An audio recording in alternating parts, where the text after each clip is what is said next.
Bruce, you must have something really good too.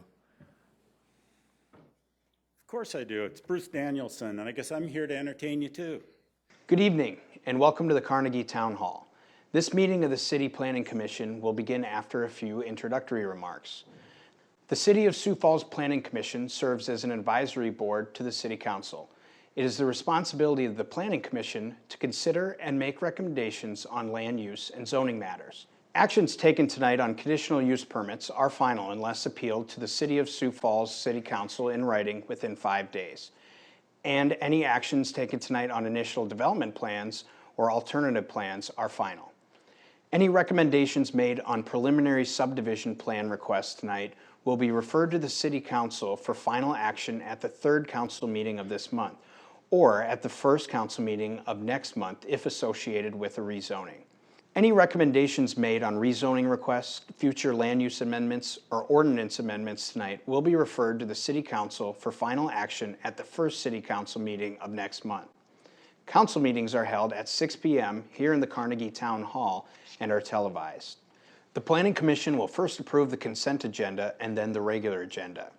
In order to place certain non-controversial items on the Commission's consent agenda, Planning staff and the Planning Commission apply the following criteria.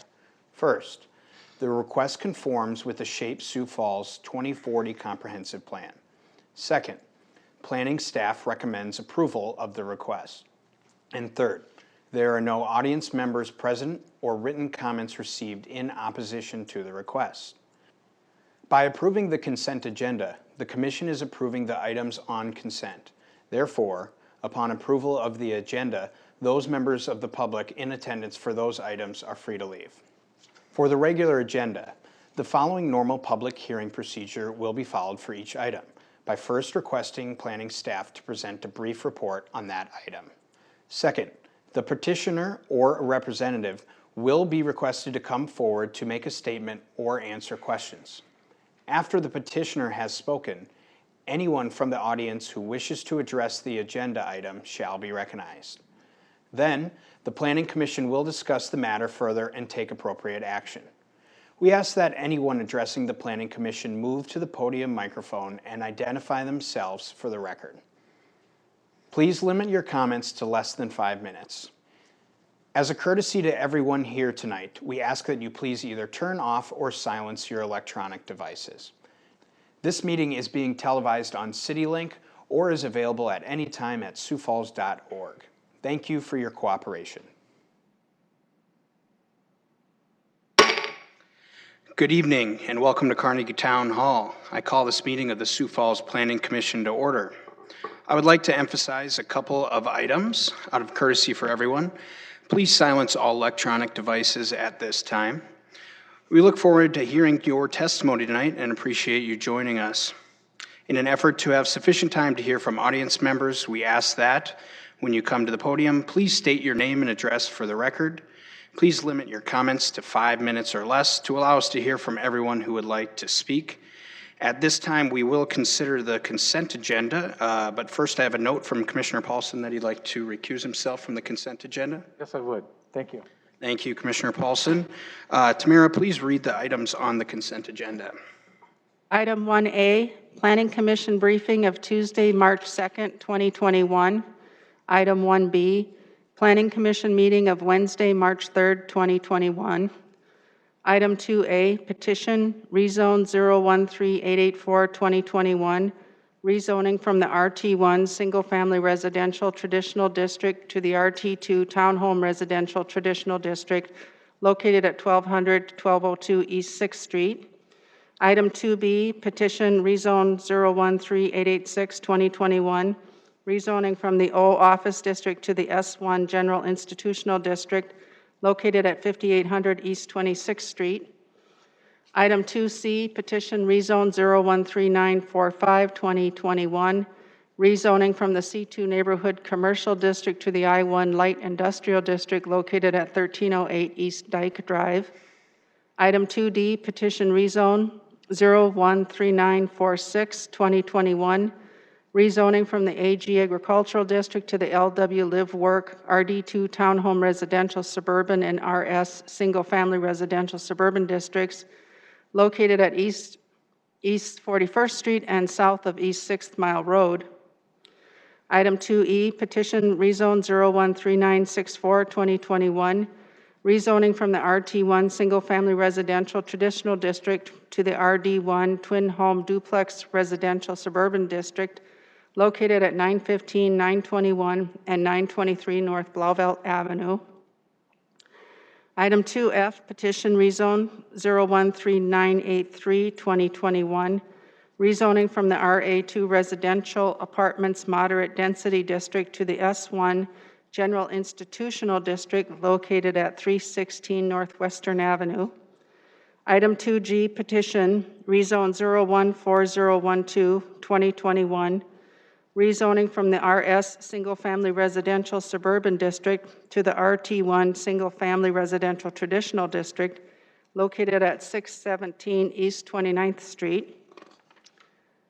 Item 2H, Petition Rezone 014019-2021, rezoning from the C4 Commercial Regional District to the MH Manufactured Residential Housing District, located at 800 South Ebenezer Avenue. Item 2I, Petition CU 013974-2021, conditional use permit to allow a human service facility within 1,000 feet to residential area located at 2101 East 8th Street. Item 2J, Petition Conditional Use 013988-2021, conditional use permit to allow drive-through for retail sales located at 6311 West 41st Street. Item 2K, Petition Planned Unit Development 0139682021, Planned Unit Development Initial Development Plan Amendment for Avera McKinnon Hospital Main Campus IDP to add on to the Hospitality House located at 801 East 23rd Street. Item 2L, Petition ASP 013939-2021, alternative site plan to allow a parking reduction for a medical clinic located at 5900 East 26th Street. Item 2M, Petition Sub P 013919-2021, preliminary subdivision plan for Split Rock Addition located east of South 6 Mile Road and south of East 41st Street. Item 2N, Petition SUBP 014009-2021, preliminary subdivision plan for Hazelton Addition located north of West Benson Road and west of North Marion Road. And item 3, consent agenda approval. Thank you, Tamara. I've got a note here that items 2D and 2L will be removed to the regular agenda by the commission. We'll do that at the appropriate time. But at this moment, I would like to ask the audience, is there any of the items that were just referenced that you are in opposition to? If anybody here would like to object to any of those items, please come forward at this time.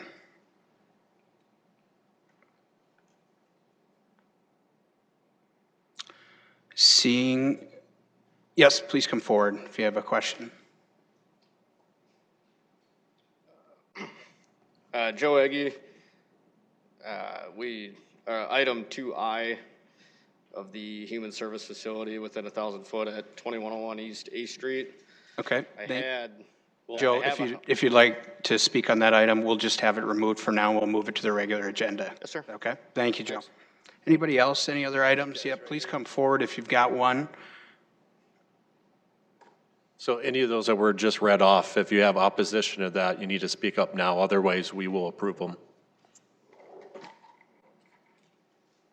My name is Tim Ingles. I live at 6001 Yukon Trail. I'm in opposition to 2N. Very good. Thank you, Tim. We'll have that one removed to the regular agenda as well. So it doesn't normally work where you go through the agenda tonight and then we get up to speak later? It will be on the agenda later tonight, yes. So we'll just approve of the consent agenda items, so those ones don't have any discussion. But you will get the opportunity to speak on 2N later in the meeting. Thank you. Yep, thank you. For clarification, was that M as in mouse or N as in no? I thought that was N as in no. Is that correct?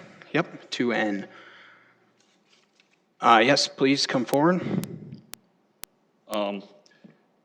I would be objecting to the 2D. 2E. zoning. Yeah. Very good. Thank you. Anybody else this evening that would like to speak to any other of the consent agenda items? Mr. Chair, Yes. is 2L, is that being deferred as what? Yeah, it's my understanding that that applicant has requested that item to be deferred, so we'll remove that to the regular agenda, and then we'll defer it at that time.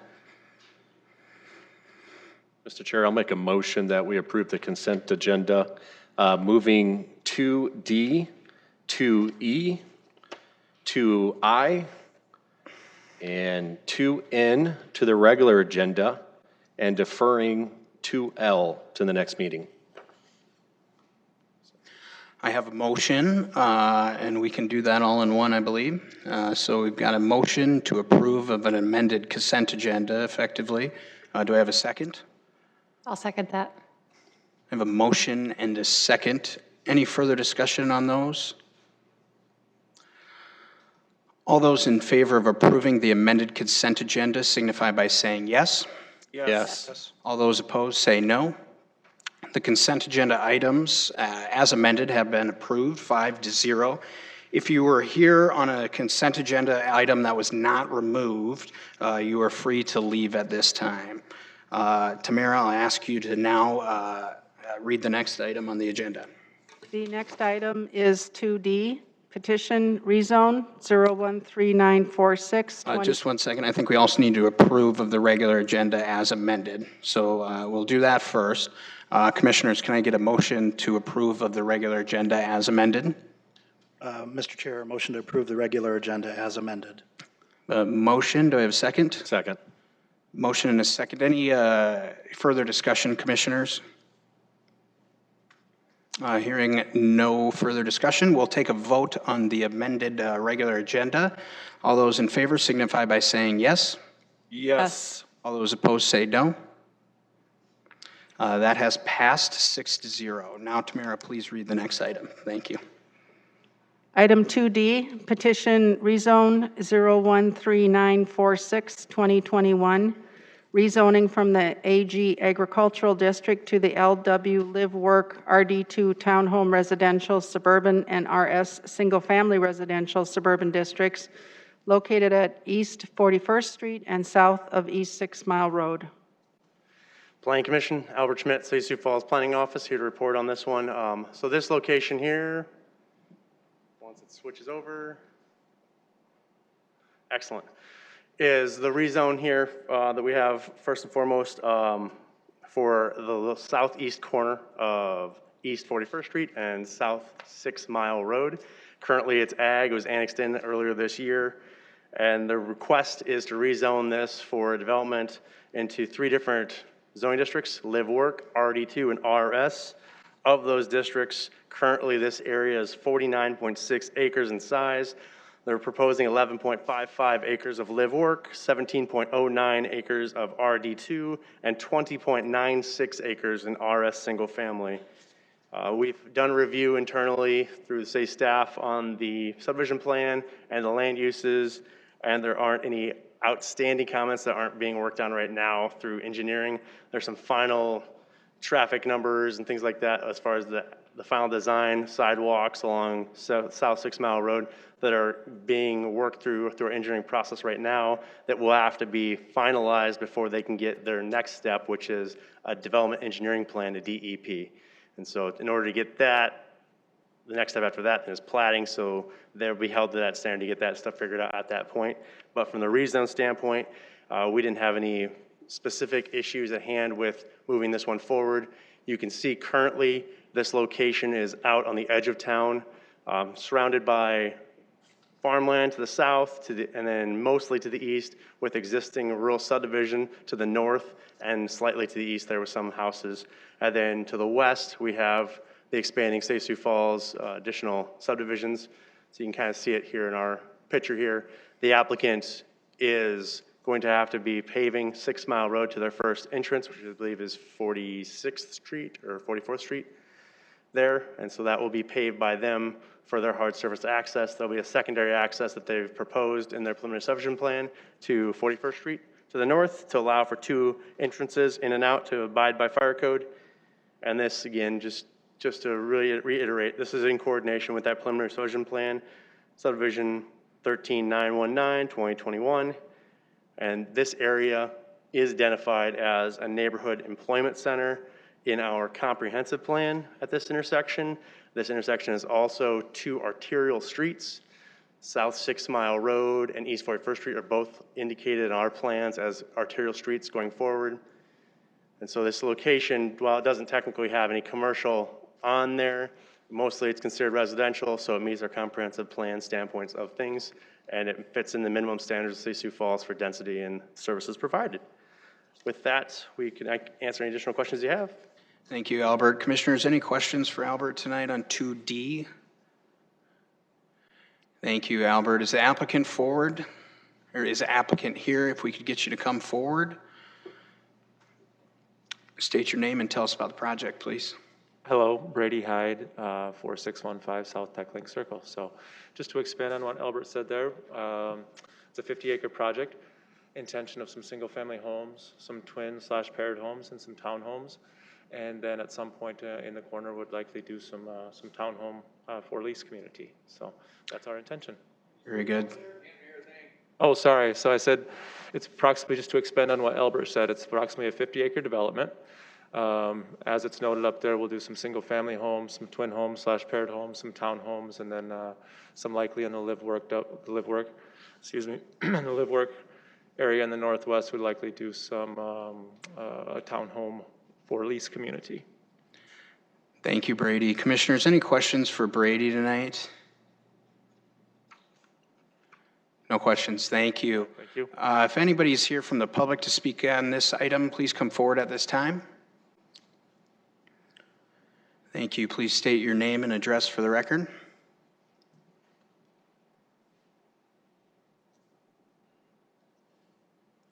My name is Daniel Anderson. I live at 7800 East 41st Street, which is directly north of the proposed Split Rock addition.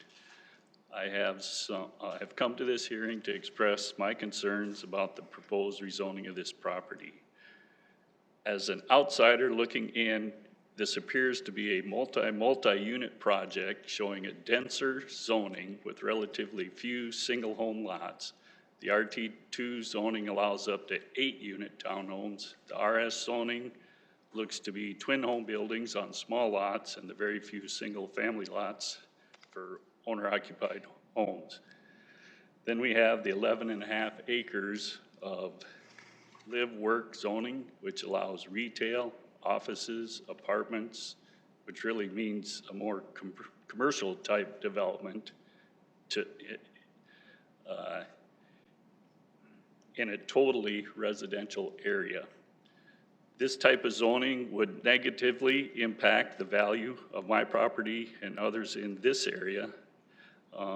Albert Schmidt, informed me that there is no requirement for buffing in the perimeter of live work, which is unacceptable in an existing residential neighborhood.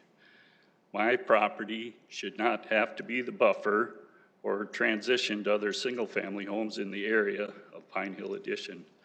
Another question I have is in regards to East 44th Street and Marana Street, and if these are going to be dead-end streets, and has this been discussed with the adjoining property owner? Continuing on the subject of roads, currently 6 Mile Road going south and 41st Street going east are both gravel roads. To reflect on this, there was no development on 41st Street between Highway 11 and 6 Mile Road until 41st Street was improved with curb, gutter, asphalt, and sidewalks. No major development was allowed until those improvements were made. This is what needs to happen here before new development takes place. I would also like to talk about the safety of pedestrian traffic. I understand there is no plan for a controlled intersection, meaning stoplights at East 41st Street, 6 Mile Road, to control traffic from all directions and allow pedestrians to cross there. This is a huge safety concern for all of us, and it needs to be addressed. I would like to have a neighborhood meeting set up and scheduled as soon as possible with the developer and city planners to discuss these questions and many others that have surfaced. I am the most impacted by the proposed development and was not contacted by city planning or the developer, Empire Homes, until I inquired about the future planned development after the posting of the signs. Local input should be considered valuable. Do you have any questions for me? Thank you. Commissioners, any questions? None at this time. Thank you for coming. Appreciate it. Anybody else from the public that would like to speak on this item? If so, please come forward at this time.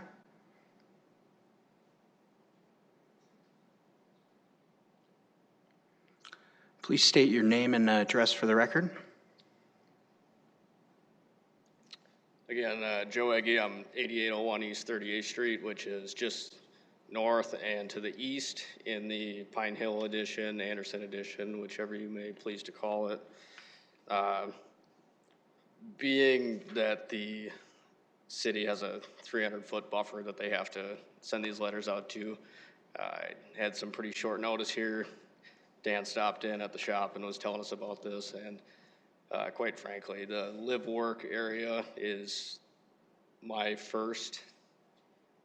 main part of what I want to chat about. Being in this area, I've lived in the development for 1.5 years. I was 28 years old, and I stuck my entire life savings into being outside of town, away from the hustle and the bustle, just to have that piece of a good neighborhood, single-family dwellings, and all of that.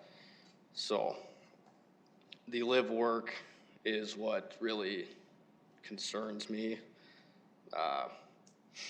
Looking into, we have a business up on Arrowhead Parkway, my father and I. From neighborhoodscout.com, we go into like property crimes. Within Sioux Falls here, you're at a chance, according to this website, of 1 in 33 of a property crime. Bringing multi-unit housing businesses to that area, I believe, brings cause for more crime to happen. And once they hit a business, they're gonna go hit the neighborhoods. So I do have other statistics, but I will bring those back at the hearings. The other thing I wanted to touch on here was in the Code of Ordinances, both for the city and the revised joint zoning ordinance for the Minnehaha County and City of Sioux Falls. 160.002, the purpose, number B, letter B there, 1, the regulations are intended to preserve and protect existing property uses and values against adverse and unharmonious adjacent uses. So I would like for the county and the city to uphold the living area as residences and not commercial use. Do you have any questions? Thank you, Joe. Commissioners, any questions for Joe? None at this time. Thank you for coming. Appreciate it. Anybody else from the public tonight that is here to speak on this item, item 2D, please come forward at this time. Please state your name and address for the record. Warren Oakland, I live at 3205 South Keith Lane, which is just to the east of the proposed development. The major concern that I have is the road situation. 41st Street is a gravel road. There is already more traffic on that road than it can handle right now. And if you add this, you're gonna mega impact the road. Another thing is, without a controlled intersection on 41st Street and 6 Mile Road and 26th Street you will have a problem. That's already a problem trying to get, if you try to get on 26th Street off of 6 Mile Road early in the morning or at rush hour, either morning or night, good luck. And that's all I have to say. Thank you. Commissioners, any questions? Anybody else from the public that would like to speak on this item? If so, please come forward. Seeing nobody else, we'll close the floor to public input, and I will look for commissioner action. Mr. Chair, can we bring Albert up? Yeah, Albert, we got a question from Commissioner Lukey.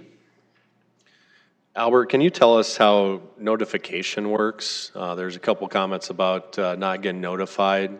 Can you just give us how that process works? Sure.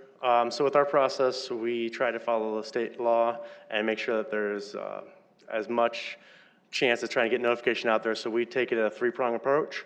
We mail letters to anything within 300 feet of the property being requested rezone, which is typically a city block. And then we also make them post signs on the property out four corners. And then in addition to that, we post in the newspaper of the request. So through those three options, typically between 1 to 2, and more than likely, the letters and the signs, you get notified one way that something's going on, and then they can reach out and contact us and ask us questions about what's going on, and we can try to answer those questions as we know them, or try to get them directly in contact with the developer or their applicant at that time to try to get their more in-depth questions answered. Does it matter if they're part of the city, if they're annexed in or not? It doesn't. We mail out letters to property owners outside and inside the city limits. But again, our limitation is 300 feet, simply because when you look at the density that the city of Sioux Falls has, anything beyond that does start to get pretty significant with the number of different property owners out there. And most of the time with a neighborhood outside a block, we find that more often than not, the interest decreases significantly. So usually that's significant enough to get interest in the information out there. And then amongst neighbors as well, they generally do a really good job of helping us get the information out there as well to tell about what's going on and get any questions brought back to us. I don't see anything noted on the streets. The gentleman talked about 41st Street being gravel. Is that going to be an issue with increased traffic? So for us, we rely pretty heavily on our engineering team to make those traffic calls. They require one paved entrance in.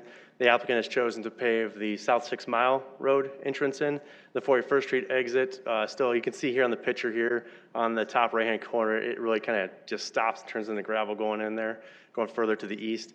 And when you look at where that kind of sits, you're probably looking at 500 feet, I'm going to roughly guess 400 and 500 feet of distance of gravel from where it ends now to where that first entrance is going to be. That entrance is required to be, it can be gravel by our fire code, so if you have more than 30 units going in there, you have two ways in and out, but that second entrance is not required by our minimum to be paved. Okay, and then last question, there's the gentleman that talked about buffering.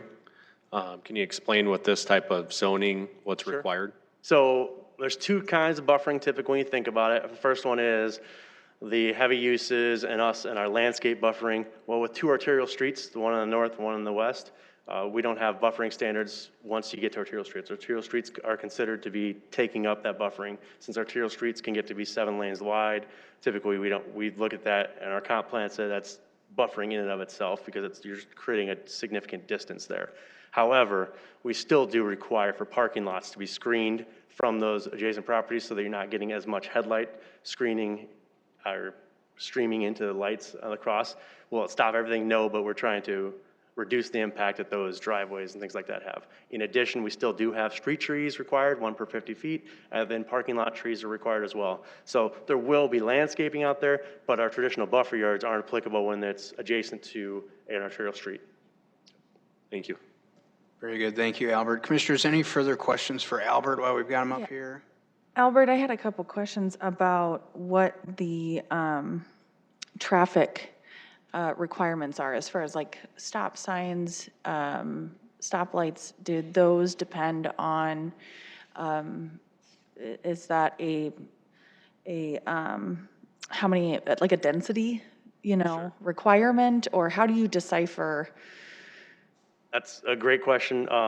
So generally, when our engineering department looks at this, and our traffic division of engineering specifically, they generally look at the traffic volumes and the crash instances to determine when a stop sign or stop light is eligible or needed at those sites. So by default, we don't just go throwing them out there. There is actually a specific requirement in our ordinances that says we can't use stop signs as a slowing down effect. There has to meet the thresholds for accidents before we can implicate or use stop signs. So with that in mind, that's where the traffic side gets involved about that side. And at the same token, they also get involved with the sidewalk requirements and trying to provide that and work with that through the DEP process.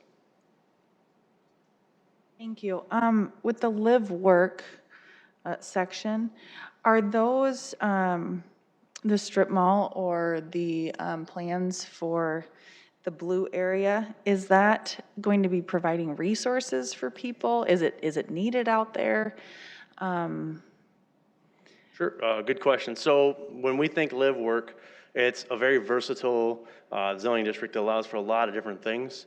So you can go from something pretty low dense in live work, such as a twin home. You can do a fourplex, you can do an eightplex.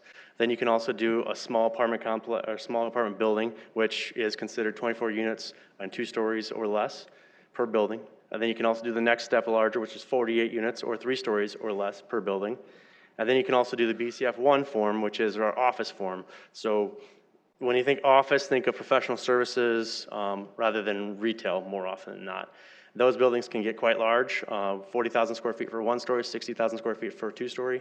And then in addition to that, the live work also allows for a larger office building of BCF3 that can be built. But then again, that's where we start to try to, when our site plans accommodate those accordingly. But then again, when we have 2 arterial streets buffering those areas, it gets tough for us to make that determination that that's not an appropriate use in there. Then the final thing that we have allowed in live work that is retail is our RE1 retail, which is our limited retail. So that's more restricted. We don't typically see it a whole lot. That's 4,000 square feet or less for retail use, limited uses, and then you have to come back to your board, just like you saw tonight, for even a drive-through window. So it's out there. Very rarely do I see a live work zoning district do an official retail of RE1, though. It's not that typical. Could it be done? Absolutely could, though. Thank you. Thank you, Albert. Commissioners, any questions? Yep. One more question. So you talked about regions. Can you expand a little bit on that, where some people might not understand? We kind of have stuff mapped out for certain areas. Sure. So in our comp plan, right, when you look at that, we look at our major areas, and typically we took the approach of trying to, a few years ago, make it more flexible instead of making it very specific, because what we got into trouble there was we'd show the properties and the parcels and say, well, this is going to be commercial, this is going to be that. And so we tried to help lead people down what could be there, but what ended up happening to us was that they felt like we were making a determination that this is going to be commercial and this is going to be that, and we didn't want to make property owners feel like we had already predetermined what their land was going to be in the future, so we switched to nodal development. And so with a nodal development, it's kind of more of a generality of around this intersection, we expect this kind of uses. And so in our comp plan, it details out what kind of uses are appropriate for what kind of nodes. This specific node here is a neighborhood commercial, or neighborhood employment center, excuse me, which allows for probably one of our lower amounts of commercial. I believe it's between 15 and 60 square acres total, with only 50% of that being commercial.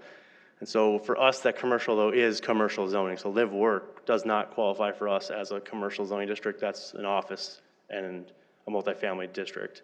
So when we looked at the neighborhoods around the city, the first thing we generally start with is where are our major traffic areas, where are they going to be? Where are our regional areas, where are our sub-regional areas? So a regional area is like your Empire malls, your 85th and I-229.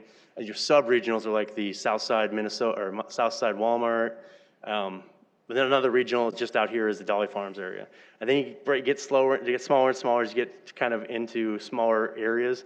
This one, again, with 2 arterials, we actually gave it one of our smallest designations for employment centers of neighborhood, whereas it could be kind of a community, one which is a slightly bigger one, but this one got identified that way. So we're trying to make recommendations based on what we see come to our office, based on that comp plan and what that comp plan says about the retail. And again, currently today, there's 0 retail along that intersection, so we have 0 acres currently used up in that area. Thank you. I have a question here. Yes. Albert, could you talk about the allocation of the zoning between RD2 and the live work as a percentage of the entire parcel? Is that a example of a distribution you'd want to see in an area like that? Sure. So for our area, when we look at these and again, kind of tying everything back in the comp plan, we try to base everything off the employment center, then work our way out. So anything that's not inside an employment center is considered residential. And so for us, residential, we don't differentiate based on single-family, twin homes, fourplexes, eightplexes, or even apartments. We say, if you can live there, that's residential. And so what we do then at that next stage is try to go, all right, what's around there? How do we anticipate this is gonna go? Where are our services? Where are our main streets? And try to encourage the appropriate development along those areas so that we get higher density along our main streets like arterials, and then we slowly fade out into lesser dense areas as we get further away from that, being that with higher density, typically we anticipate seeing more people living there, hence more vehicles probably, and so we want to be a shorter route to get to the main routes in and out of that area, and then further in, we don't want traffic to be going through the neighborhood at a high rate. We want the further you go in, the less people to be probably going in that area and getting less traffic. So does that kind of answer your question a little bit? So in this instance specifically here, RS on the south side is an easy one for us to go. It's single family. All you can build in RS is single family homes. So we have 0 issue with that. That's the applicant's desire. RD2, fairly appropriate zoning district in R, according to the comp plan side of things. When you look at that, again, it allows, you could do twin homes, fourplexes, eightplex, things like that nature where you could put those fourplexes in there, sorry. That's a good buffer, again, between arterial street and single family to the south there. So we feel it's generally pretty appropriate. And then the live work at the intersection of those two, again, is another good appropriate buffering between that corner intersection, which we anticipate eventually becoming very busy, and then the slower, lower density further into the development. Thank you. Very good. Thank you for the thorough answers, Albert. Anybody else? Any further questions for Albert while we've got him here? Thank you, Albert. I will look for commissioner action.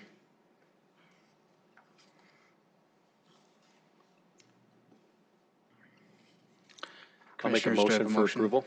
Very good. We have a motion to approve. Do I have a second? Second. A motion and a second. Commissioners, further discussion on this item? Mr. Chair, looking at this development, it does, fit the area. You've got 2 major streets that are coming together.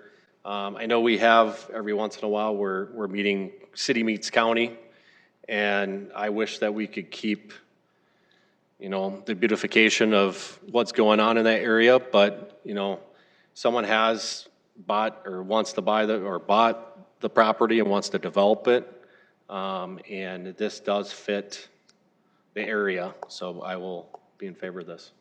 Thank you, Commissioner Lukey. Any further discussion, commissioners?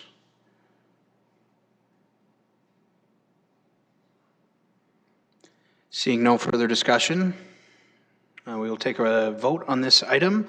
All those in favor signify by saying yes. Yes. All those opposed say no. That item is passed 6-0. Tamara, please read the next item. Item 2E, petition, rezone 013964, 2021, rezoning from the RT1 Single Family Residential Traditional District to the RD1 Twin Home Duplex Residential Suburban District located at 915, 921, and 923 North Blauvelt Avenue. Good evening. Excuse me, Planning Commission. Jason Bieber with Planning and Development Services. This is an application by Brent Tucker with Affordable Housing Solutions. It's located at 915, 921, and 923 North Blauvelt Avenue. 3 individual single-family lots. They recently had homes removed from these lots. The applicant is proposing then to subdivide these 3 lots into actually 2 lots. So we would have 2A and 3A. And then on each of those lots, they would be constructing 1 twin home for a total of 4 units. Each side of that would be sold then to an individual property owner. Because the subject application is consistent with the Shape Sioux Falls Comprehensive Plan, staff does recommend approval of this rezone, and we'd be happy to answer any questions you may have on it, so. Thank you, Jason. Commissioners, any questions for Jason on this item? Thank you, Jason. Is the applicant here? Yeah, please come up, state your name, tell us about the project. Good evening, I'm Brent Tucker with Affordable Housing Solutions.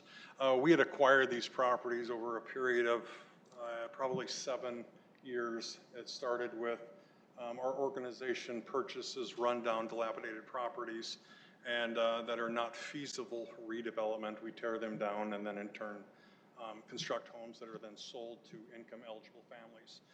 3 of the lots here that we purchased there, 2 of them did have rundown, very rundown, many police calls. I don't know the number there was, but it was a problem area for probably 8 years. The city went in and cleaned up the properties. There was over $10,000 in judgments against them from the city for constant cleanup. There was a lot of drug activity that went there. So we've purchased the properties and we in turn are ready to, we have, as Jason said, we did recently move to replat them into 2 larger properties so we could construct twin homes. Thank you, Brent. Commissioners, any questions for Brent? None. Thank you for coming. Anybody from the public here that would like to speak on this item, 2E? If anybody's here to speak on this item, please come forward at this time. Seeing nobody, we will close the floor to public input on this item. And I will look for commissioner action. Mr. Chair, motion to approve item 2E. I'll second. A motion and a second. Commissioners, further discussion on this item? Yes. Yeah, these guys basically do exactly what he just talked about. They've rebuilt a lot of houses through this community, and what you see, what happens from something like this being built, I've seen neighbors totally, completely redo their house on the outside because their house now looks like the house that sticks out in the neighborhood. And so this is a great program. There's a lot of people that are really using this, and this really does fit this area. Thank you. Thank you, Commissioner Lukey. Any further discussion from the commission on this item? Mr. Chair? Yes. I also believe this is a nice fit for that neighborhood. I think scale works well and just the overall size of things looks appropriate for what's in the area. So I'm in approval, or I'm in favor of it as well. Thank you, Commissioner Irvin. Anybody else from the commission that would like to address this item? Seeing no further discussion, we'll take a vote on item 2E. All those in favor signify by saying yes. Yes. Yes. All those opposed say no. That item is passed 6-0. Tamara, please read the next item. Item 2I, petition CU 013974, 2021, conditional use permit to allow a human service facility within 1,000 feet to residential area located at 2101 East 8th Street. So Commissioner Albert Schmidt, Sioux Falls Planning and Development Services. This is for the Children's Inn facility that's looking to build a new facility, relocate over from the west side of town. The applicant here is Children's Inn. Again, it's within 1,000 feet of residential, as clearly seen on this photo here. It's about 3.38 acres in size. And back in May 27th, 2020 at 7 p.m., we had a neighborhood meeting with the rezone of this one to talk about this use. It was indicated through that rezoning process that they'd have to come through for the conditional use permit process, and that's what you're seeing here. We didn't have any major changes in that from that time to this time for what was being proposed. No neighborhood comments were raised at that public hearing process time. So you can see here, the 2020 concept plan shows the general layout, what that was going to be back then. Here's a general view of what that was going to look like.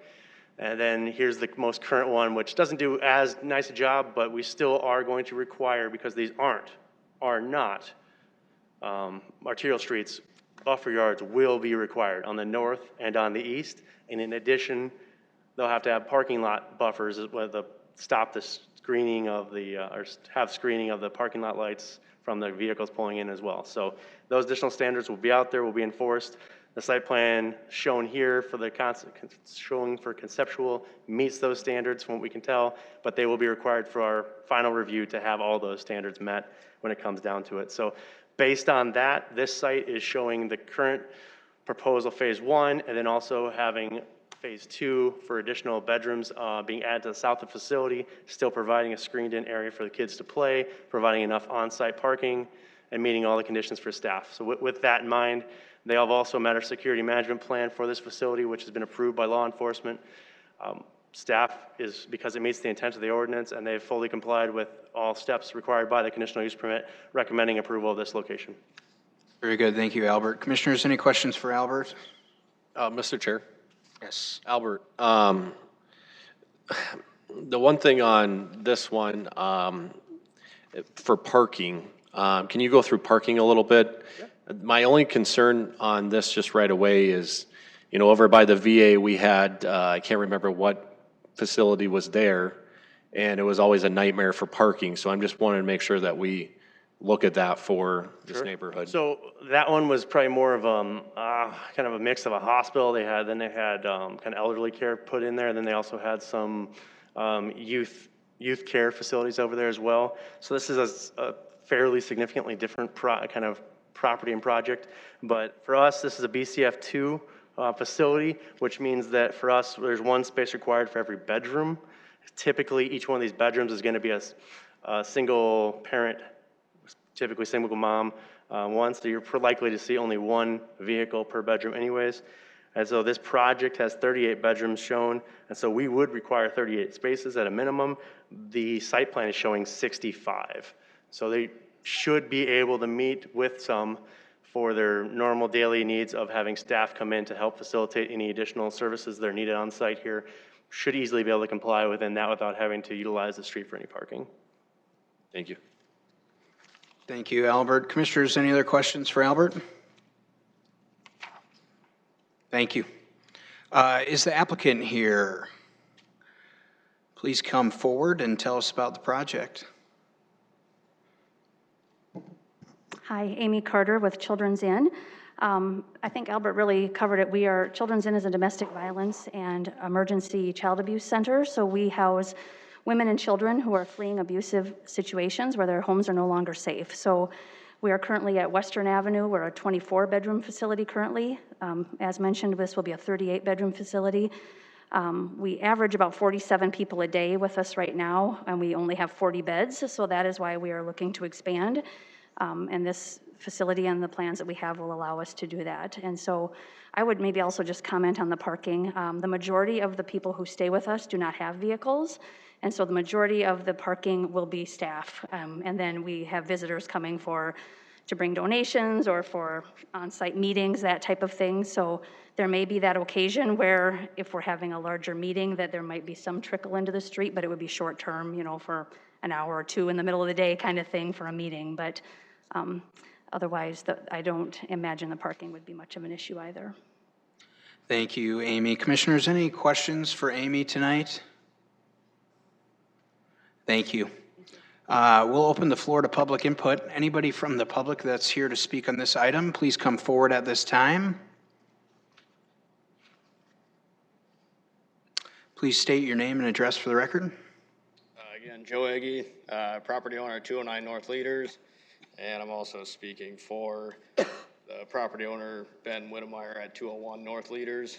He was at work tonight, not able to get off. So basically, again, what I was saying over in my development on 41st Street, commercializing a residential area, you're gonna have traffic, again, in the residential area with looking at what you got there for entrance and exit. It sounds bad me talking against the children's in here, so I do apologize for that. The only thing I can really request for that is, being that it is the situation that it is, if there's gonna be a higher police presence for that neighborhood. I used to live in the neighborhood, and you know, we always had people walking around, and I'm not gonna speculate on what the facility is gonna bring to the neighborhood. Hopefully good. The other thing that Ben wanted me to touch on was that we're taking a city park, we're taking a park away from the kids. He was telling me on how the kids are over there playing soccer all the time and this and that. I know we're past the development part of that, but he wanted to touch base on that again. So that's all I got for you. Thank you, Joe. Commissioners, any questions for Joe on this item? Thank you, appreciate it. Anybody else from the public would like to speak on this item 2I, please come forward. Seeing nobody, we'll close the floor to public input. I'll look for commissioner action. Mr. Chair, I'll make a motion to approve. Second. The motion and a second. Commissioners, further discussion on this item? I'd like to bring up staff and ask them a couple questions. So in the current zoning, what could go there right now? Well, we rezoned it to the S1 district for institutional uses. So this is the type of facility that you're typically going to see in that zoning district. So what we consider BCF2.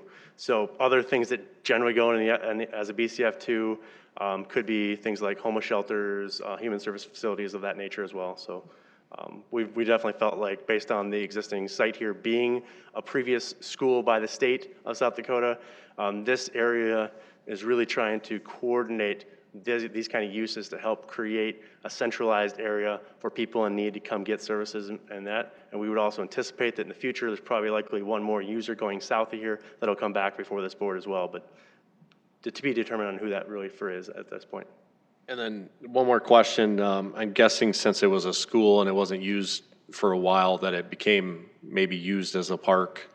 And so I just wanted to address, it's not a park, it's public, or it's privately owned, correct? Correct. It's never been owned by the city of Sioux Falls. It's either been owned by the state or private, and it's never been a formal public. Now, neighborhoods, residents were using the track as kind of a neighborhood track facility and taking advantage of what was there. And so absolutely using the green space, but technically it wasn't a public park at this point. Thank you. Thank you, Albert. Any further questions for Albert? Commissioners, we have a motion and a second on the floor. Any further discussion on this item? Mr. Chair? Yes. I think this seems like a good complementary use for the neighborhood. It seems like they'd be an excellent neighbor to those around them, and it seems like the general concept and design is fairly complementary to everybody involved, so I'm in support of this one. Thank you, Commissioner Irvin. Any further discussion, commissioners? Yeah, Mr. Commissioner, I would agree that the curb appeal looks very well designed. It looks very nice from just the aesthetics of it. I like that it's off, 10th Street, so it's off some of the busy traffic, so it's safer for your residents or your clients. And I think it's really aligned with the other commercial use that's adjacent to this piece. So I think it's really nicely done.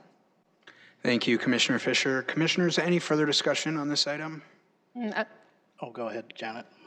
I would just echo some of the positive comments that have been heard. I think this is a very appropriate use for this space, and it blends in well with the Empower campus, which is adjacent, which includes other nonprofit organizations. So I think having Children's Inn here is a perfect location for it.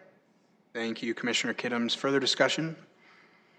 Mr. Chair, just to echo what other fellow commissioners have already said, I was in a position for many years in a previous volunteer post to review the operations and the functions of the Children's Inn at their current location, and they will be outstanding neighbors. The mission is just outstanding, and I'll be in support of this. Very good. Chair, I'll make it unanimous and say that this is a historic location for a caring institution and will continue to be so. Thank you, Commissioner Paulson. We'll go ahead and take a vote on this item if there's no further discussion. All those in favor signify by saying yes. Yes. All those opposed say no. The conditional use permit has passed 6-0. Tamara, please read the next item.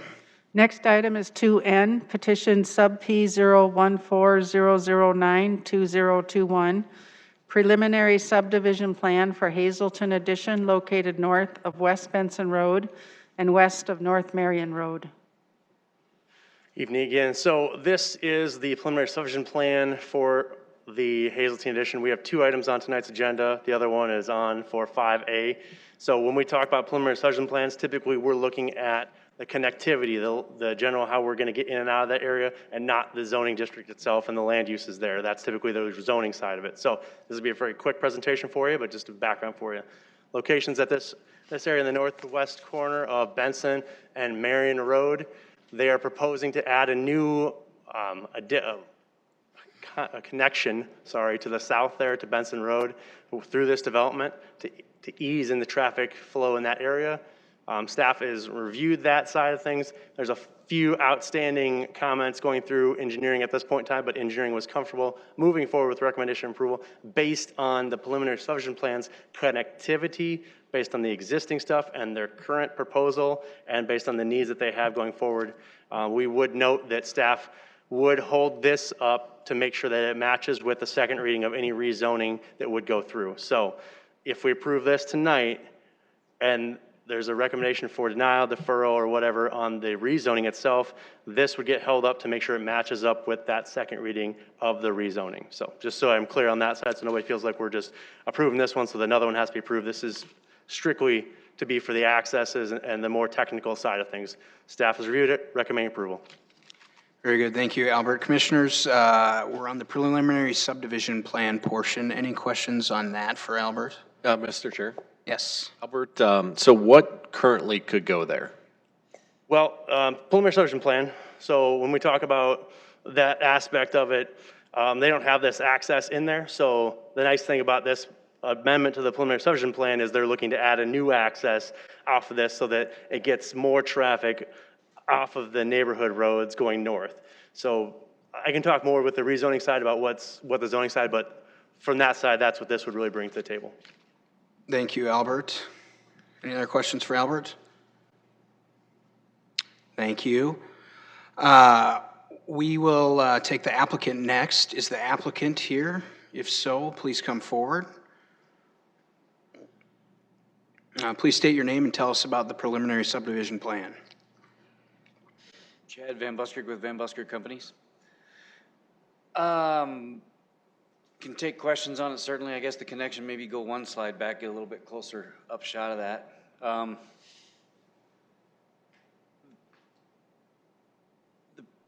Just to identify the primary connection that we're putting in there is the north-south section that connects to Benson Road there. This is a preliminary development plan that's been in the works for 14 years. We've had that as a PUD, I think, since we zoned that as a PUD.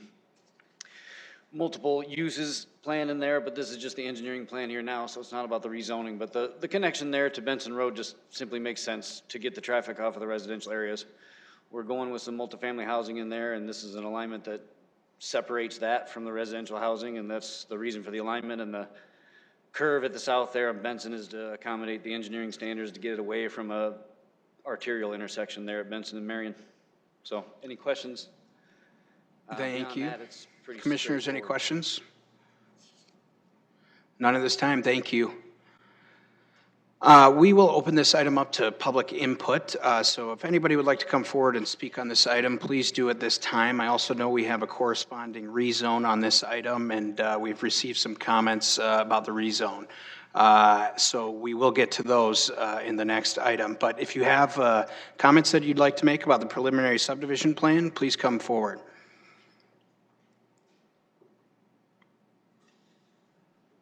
Hello, my name is Tim Ingles. I live at 6001 West Yukon Trail. I'm here tonight to oppose the building of the rental apartments going up in the neighborhood there between Yukon Trail and Benson Road. Most of us that live in this area are close to retirement or already retired.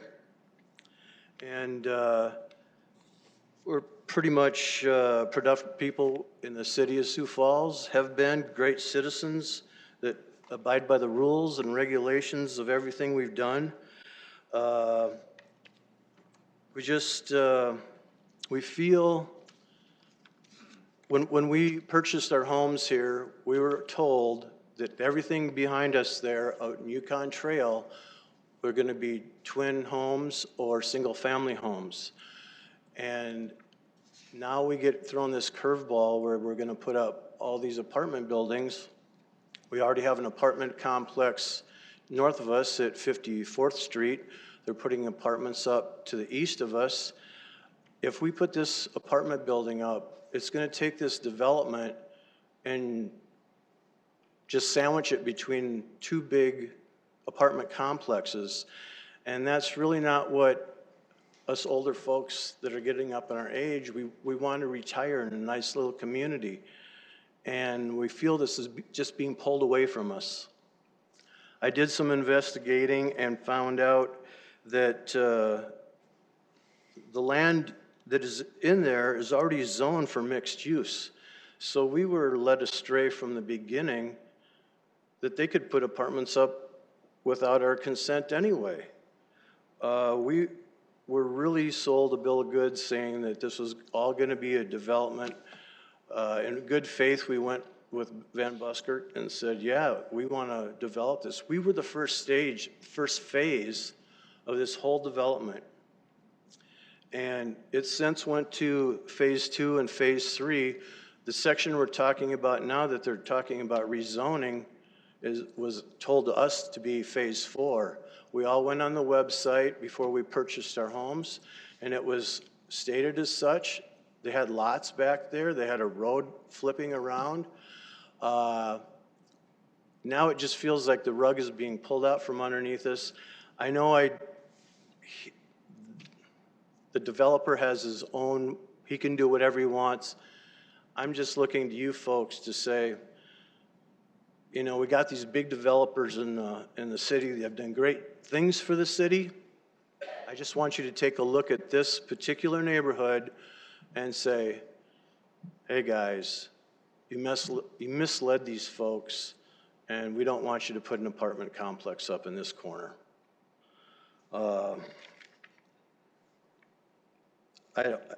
I know it's his legal right to do so and sell the property and have another developer do what he wants with the property. That wasn't our intentions. We all thought we did our homework and did this right, and now our property values are probably going to go down. I don't know what else I can say, but I hope you take a hard look at us as citizens, because it just feels like the rules have been changed on us. Thank you. Thank you, Tim. Commissioners, any questions for Tim? If anybody else would like to come up and speak on this item, please do at this time. I remind everybody that this is just for the portion of the preliminary subdivision plan. Yep, please come forward if you like. We will talk about the rezoning later in item 5A. But if you would like to speak about the preliminary subdivision plan, come forward. Mr. Chair, maybe it's smart to bring Albert to come up and talk about what a subdivision plan is, just because I wasn't paying attention, and that way they can understand what this is about. Yeah, Albert, come forward and tell us what all goes into the preliminary subdivision plan. Sure. Thanks for having me back up here. So with our preliminary subdivision plans, basically, typically, this is that second phase. So we generally have it annexed in, and then we come into this next phase of final formal approval of preliminary subdivision plans. When one's already been adopted like this already has, and there's another new connection to a road network outside the neighborhood, then we make them come back in for an amendment, which this is. So really all we're really looking at with this specific thing is they're adding a new road with a new connection. Is that appropriate? Then again, the next item we talk about will be the zoning change side of things. Very good. Thank you, Albert. Very helpful. Having said that, yep, please come forward if you'd like to speak to this item. Please state your name and address for the record.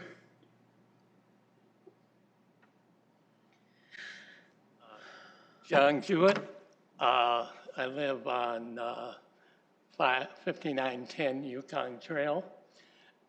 Excuse me. I'll also want to speak to 5A too, but I thought it was important to think about this road that they have there. It is an improvement over the original plan that we saw, but I went around and looked at all the crescent developments, and one thing that hit me is if you imagine downtown Sioux Falls, and there isn't any sidewalk, but there's parking that goes right up to basically the building. And when I went to the townhomes that Crescent has built, they don't put in any sidewalks. And these are generally for young people who may or may not have kids. And then I thought, I should say, you know, I've been a school superintendent and an elementary principal, and I've had to design parking lots and think about where kids are going to walk. And I thought, well, in the morning when all these people are going to work,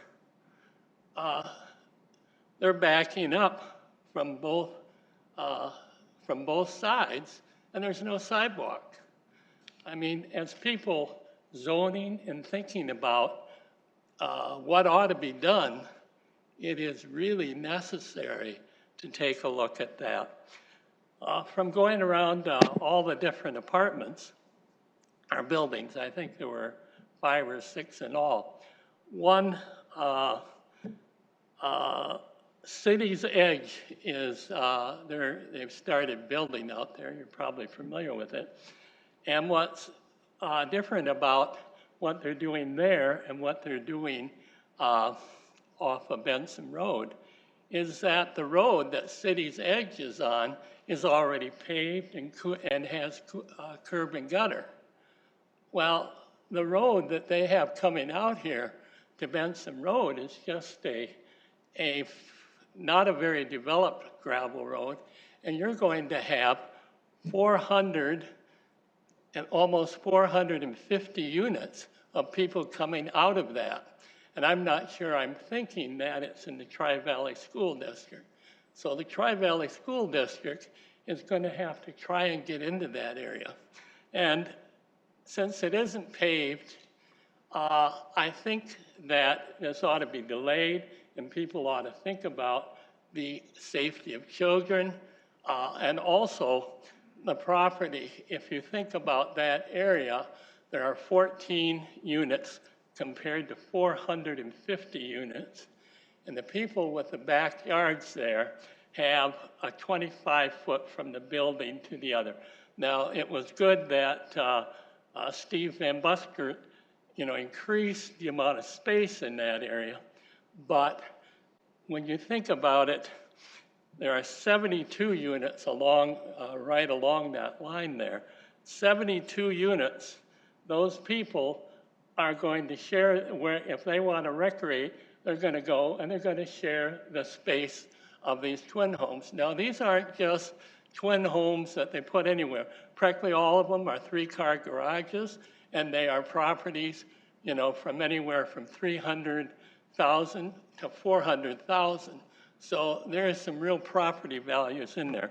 But I'll speak to the area later. I wanted to mainly refer to the road. It's certainly a good idea to have a road that goes off Benson Road. What happens in that area ought to be given some delay and consideration. Thank you for hearing me today. Thank you. Commissioners, any questions? Thank you. Anybody else on the preliminary subdivision plan specifically? Again, just the preliminary subdivision plan. I see no further public input on that item. So I will look for commissioner action. Mr. Chair, can I bring Albert back up again? Ask a Yes, couple more Albert, please questions. come back up. So I think it was John that asked about sidewalks. Are they required to put sidewalks in there? Along public streets, yes. Okay. And then, I know we talked about it in the last one, but is there any future improvements to Benson Road that are going to be done to take that to concrete? Will be, it's not the current 5-year CIP though. Okay. Thank you. Absolutely. Commissioners, any further questions? Otherwise, I'll look for action. So can we just clarify on the sidewalk, that's just on the main road? Do we have a street name for this road right here, the main, the new road being put between the RE2 and,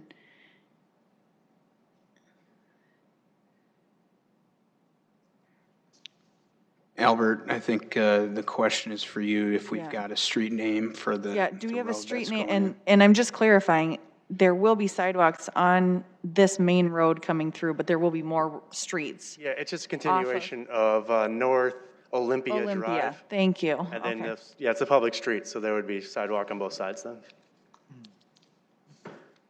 Thank you. Commissioners, I'll look for a motion. Mr. Chair, I'd like to make a motion to approve item 2N.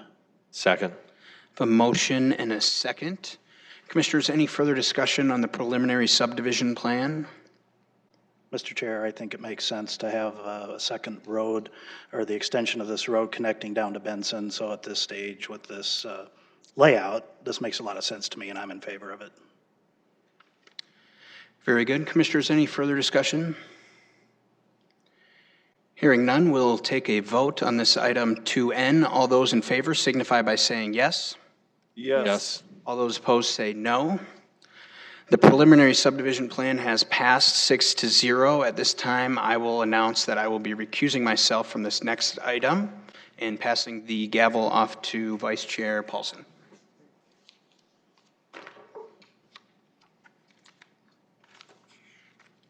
Amber, will you read the item?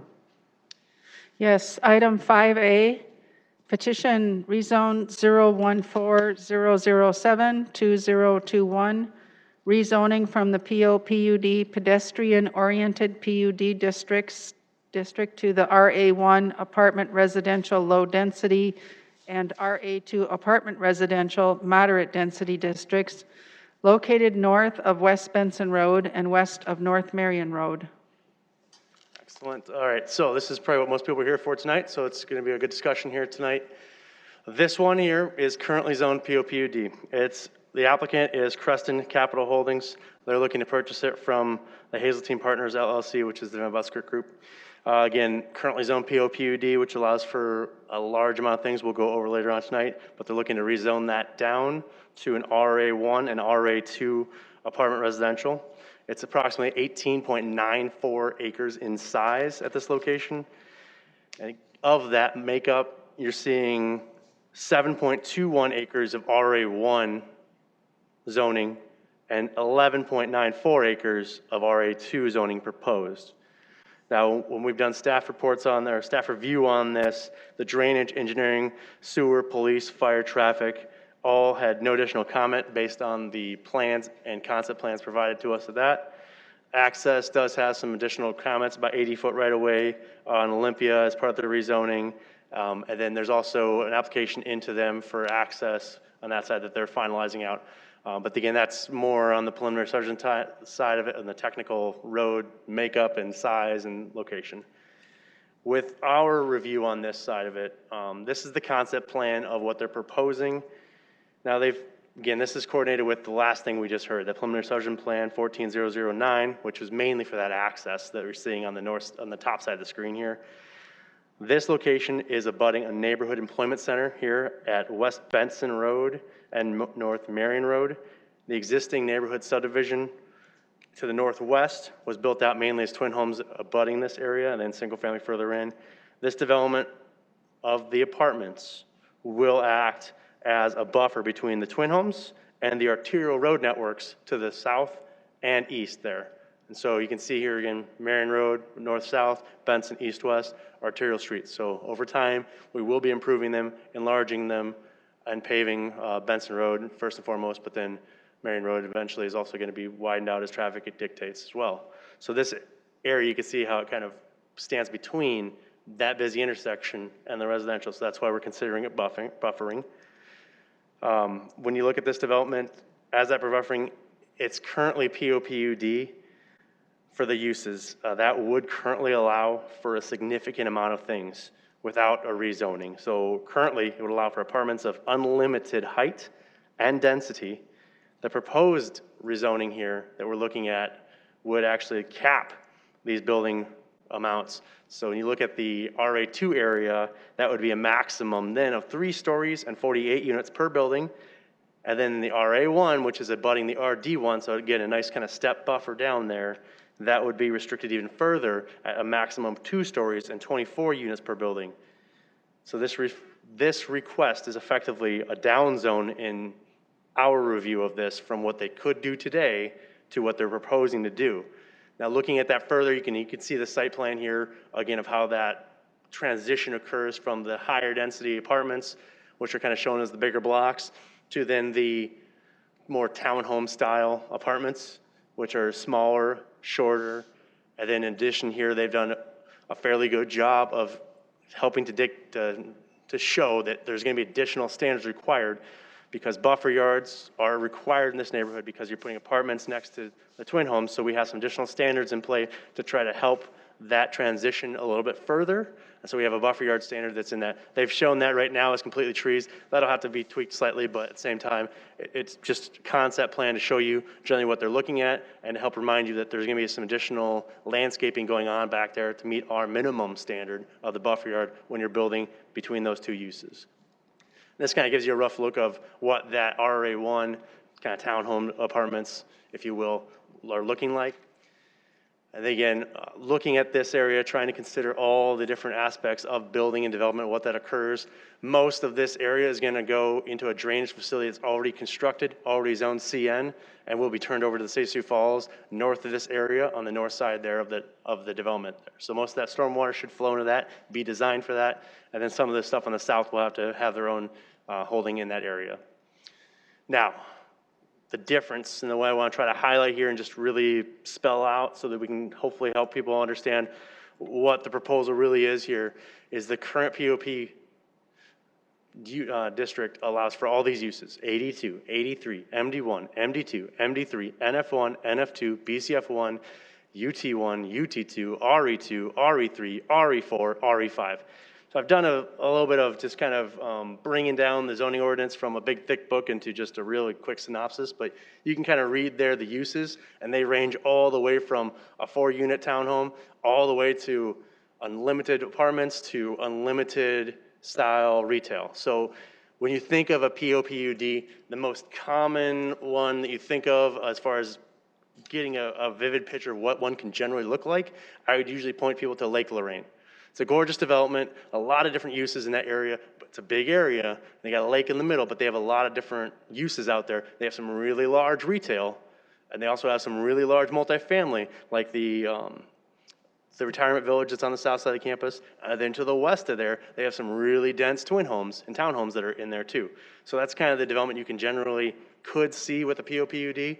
That use is very much kind of what that district is kind of geared towards. Again, the idea behind the original POPUD was, how can we get people to live in an area and have access to services and work in that same area so that we can reduce the dependence upon moving around in vehicles? How can we get people to move around as pedestrians more often? So that's what the idea behind the POPUD.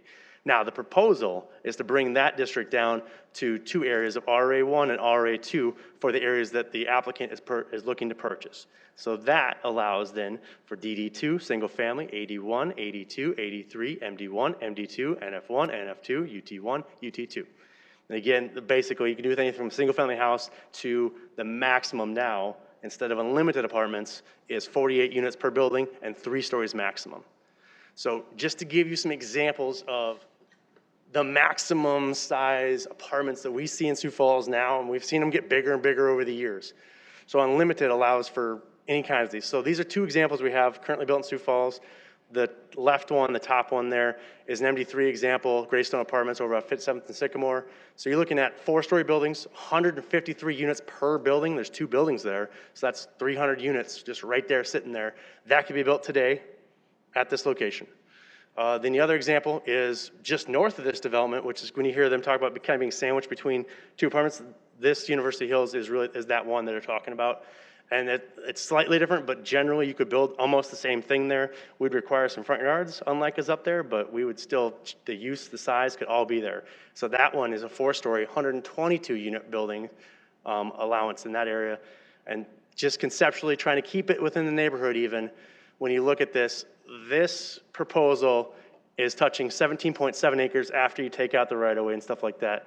And they're looking at 426 units total in that 17.7 acres. So that It's a good amount of units out there.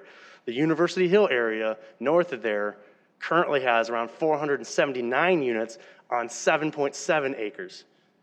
So you're looking at that density there is significantly higher. And again, that use could be built here today with an approved POP additional development plan. So without a rezone, the University Hills complex could be just reconstructed down here, and they'd have some front yards, but basically that use, that density could be built in this area. So again, when you look at this area, why are we as staff proposing recommendation for approval on this? It falls into our comprehensive plan. Again, looking at our street layouts, I've identified here the thick red lines as our arterial streets. You can see the star kind of saying the general area of this specific request. And then you can show here the kind of blue lines, the collector streets. So the idea here, when you look at our street network, is the arterial streets are supposed to handle a majority of the traffic flow in and out of the city and the neighborhoods. The collector streets are really supposed to be neighborhood specific. How do we get to work in the morning from our local street to our medium street to then the high capacity streets? That collector is really that medium level. And so the nice thing about this site, if you're trying to identify positive design layouts, is the access points that this specific site is using go up Olympia and then go to the west. I can't remember the name of that street, sorry, but they're designed so that the impact to traffic on the inside of the neighborhood should be fairly minimum, because most of the traffic should be going to the edge of the neighborhood and then straight out. And so from a traffic standpoint, as far as impactful to the neighborhood, this fairly does a good job of getting people out there without going through and driving past people's houses, increasing traffic around there, as far as the easiest route in and out of that area. Now, again, neighborhood concerns that we've heard so far, we've heard a lot. In front of you, you've gotten an email about one of our email concerns came in. We also have some emails that came in of other concerns, and we have some printed out versions here as well for you. But those concerns will also go forward to City Council to make sure that we're passing along any comments that we receive to make sure that everybody is being heard, and we're making sure that these concerns are being brought forward. But generally, just simplifying it down. The main concerns we're hearing are traffic within the neighborhood, noise, home value reduction, and then crime. So those are kind of the main general concerns we see in that and we're hearing. And generally, when we look at an apartment rezoning, this is a unique one because, again, we're considering it a down zoning because of the significant level of development that could go there today without any rezoning, and has been that way since, I believe, 2007 to what they're proposing. But just talking about what they're proposing a little bit more and looking at that level, when we've seen other apartment complexes get built, especially in the RA1 area, the smaller buildings, when they get built adjacent to single family, we have examples around town of those houses having sold over the years from when the house was built, then the apartment was built, then the house sold. And we have seen property values still increase over those periods, and people have still purchased those houses. So from some of those examples we've seen, we haven't necessarily seen a huge influx of houses that are unsellable because they're next to apartments. We have seen them continue to move on that side. So just to kind of try to address briefly that side of things. To give you a real quick look at what the neighborhood kind of looks like right now, again, this area here we're talking about is completely undeveloped. So you can see that here on the north shot, the northeast picture here, the top right, that it's clear delineation here of the backyards of the existing twin homes, and then the property that's to be developed with this request. And again, we would require a buffer yard on the applicant's side of that to help try to provide that buffer, put some trees, shrubs, fencing, berms, some of those things in that location. So that's my long explanation for you on this kind of project. It's been zoned basically since 2007 because it's been zoned for PD and these uses for, 14 years now. We're recommending approval of this because it is a down zone, reducing the density, reducing the units, reducing the impact to the neighborhood that could be there based on a POPUD. So thank you for your time. Commissioners, any questions at this time for Albert? Mr. Chair. Yes. Albert, so those twin homes, so due to current zoning, what would be the buffer now and what would be the buffer after this rezoning? So to now it just depends on what specific building they're going to build in there now. So if they were, because technically right now they don't need the rezoning to do this. If there's rezoning fails, they can still build the same exact buildings in the same exact location with an approved initial development plan. And so the buffer yard in those instances would not change. Our buffer yards are based on the use that you're proposing and the adjacent use that's existing or zoned for. Thank you. Any other questions? Okay. Is the Mr. applicant? Chair, Yes. I have a question, another question. You said that there's going to be a berm, trees, landscaping, and a fence? So Or one of those, or all of them? our buffer yard standards dictate that you can do, we kind of give flexibility in that aspect of things. So when you look at our buffer yard standards, I won't get too deep into it, but basically we say you have to have X amount of landscaping units, and then we say, landscaping unit, what does that mean? Well, you can get it by using trees and shrubs and a variety of, up to half of that can be trees. And then we say, in these zoning district, in these buffer yards, you can do either a berm of this height or a fence of this height or a mixture of those two things. And so we give that flexibility, and it's identified in our zoning ordinance. And what is the setback from the back of the twin homes on Yukon to the concept plan units? This one's not quite scaled, so I can't tell you what they're proposing right now. For us, on our minimum standard side of things, when we look at, what we'd have, the buffer yard's typically gonna be the bigger of the two things from the setback standpoint. And so it's either this one, I think it's a level B buffer yard, if I'm mistaken, so that's like a 25 or 20 foot or, so that's our minimum standard in that side of things, is that buffer yard standard is typically gonna be larger than the rear yard setback when you're butting the twin home, so that pushes the buildings back even further than what normally you could do if you didn't have to have a buffer. Thank you. Yeah. Mr. Chair, I have one more question. So do streets change between PUD and what the proposed zoning is? No, our standards for streets should be the exact same. The biggest difference, you're gonna notice that in a traditional PUD, we're really trying to work in the whole PUD as interconnected. So think of Lake Lorraine, there's a nice path around the lake, there's connectivity in the signage that they're doing, and so there's kind of a work together mentality of let's do this so that people can park in one spot and get easily to other spots. And so when we see applications come in like this one where, that's not specifically done in there, it's not a minimum standard by a normal ordinance, but in a POPD, we're gonna ask for that side of things to be done. So could it be added to this plan? Very easily. We'd probably have paths go through this area and that side of things to make that connectivity, but with the rezone, then it's back to our traditional side of things. But thank you. Okay, thanks, Albert. We'll hear from the applicant at this time, please.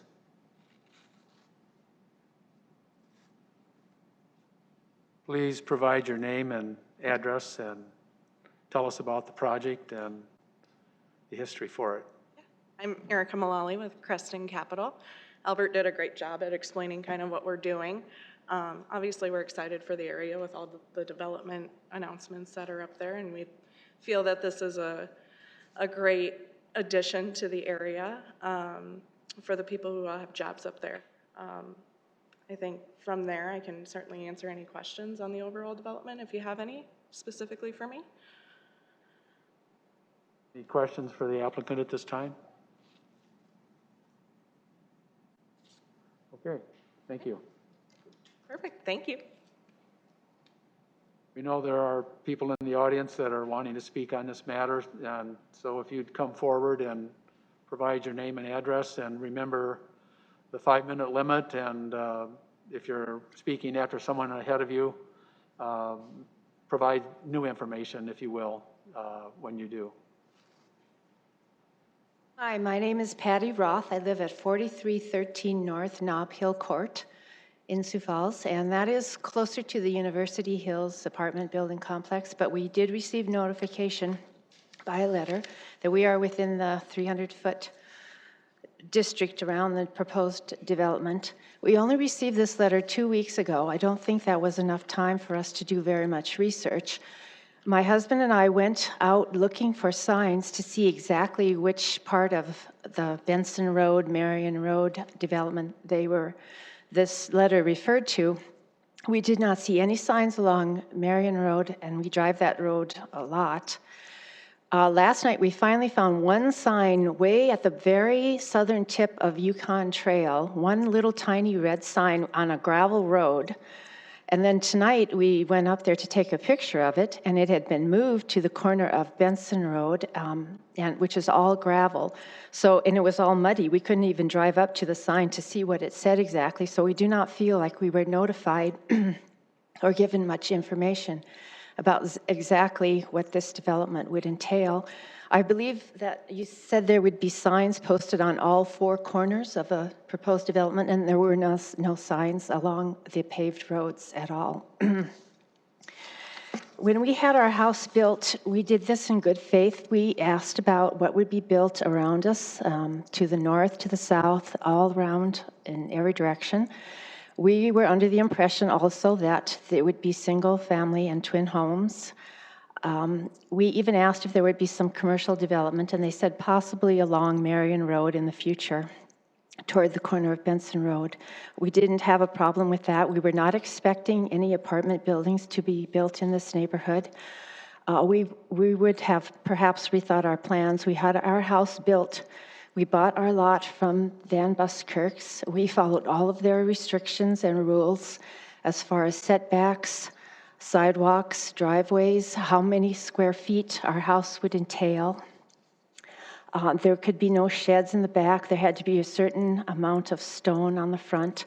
We followed all their rules exactly to all their specifications, and we felt that everybody else in our neighborhood also did that. We do not know if an apartment building has to follow certain rules, but we feel like we've done our part to improve the neighborhood, and we don't feel that apartment buildings would be friendly to that part of town. And that also is, it was mentioned, it might be in the Tri-Valley School District, and it is, and there are families up there with children, and they are concerned about traffic, and they are concerned about sidewalks. There's a drainage ditch, I think you referred to it, Albert, on the northeast part of that undeveloped property. It's basically across the road, closer to Olympia Drive than it is down to Benson Road. The city came in last year and tore out most of the trees and bushes. It was actually a very pretty drainage area. It had a lot of birds, it had a lot of frogs. It may have even had other wildlife, rabbits and deer, for all I know. And the city came in and took it out. They just basically destroyed that area and made it a lot uglier for those of us who live in that development. We're hoping that the trees grow back and improve it. It was kind of a buffer from some of the traffic, and gave some neighbors some nice scenery. We feel that there's going to be a lot of traffic on Marion Road because of the Thomas Jefferson High School, which will be opening in the next couple of years, I believe. There's probably going to be more traffic because Amazon is building a facility up there on the north, and I think the Schwann's company is also building some kind of a factory up there. We feel like there's enough traffic already. The addition of apartment buildings would not be preferable to most of us in that neighborhood. As was mentioned, there are apartments to the north. There are rental units to the east, and also some more going to be built across Marion Road in another development over near Briggs Drive, as far as we know. We feel like there are enough apartment buildings in the area, and those of us who have single-family homes and twin homes don't feel like any more are necessary. Thank you. Thank you. Thank you. Any questions? Any questions, anybody? Okay. Thank you. Thank you.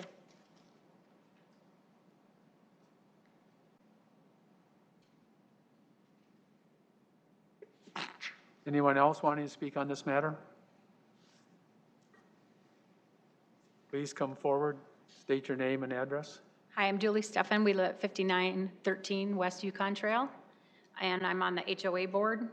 And several homeowners, I know they have emailed you, contacted you with their concerns, and I have heard from several myself that they have been told when they purchased their homes, along with us, that it was going to be twin homes behind us.